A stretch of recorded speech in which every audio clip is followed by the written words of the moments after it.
আসসালামু আলাইকুম ভিউয়ার্স, বরাবরের মতো আজ আরেকটি ভিডিও নিয়ে আপনাদের মাঝে হাজির হলাম। এটি হচ্ছে Natasha 24 volt digital display circuit. এই সার্কিটটি দিয়ে আপনারা 24 ভোল্ট ইউপিএস মোড সহ আইপিএস তৈরি করতে পারবেন। তবে এটা জেকেজি সোকামেরও আছে।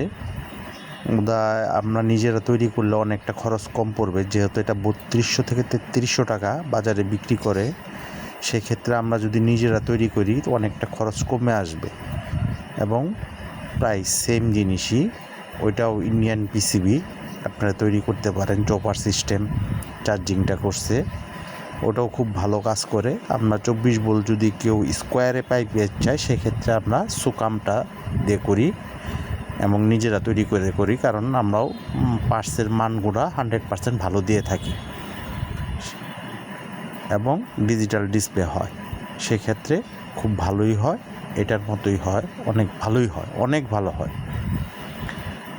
যে যেখান থেকে আমার এই ভিডিওটা দেখতেছেন, ভালো থাকবেন, সুস্থ থাকবেন এবং শেয়ার করে দিবেন।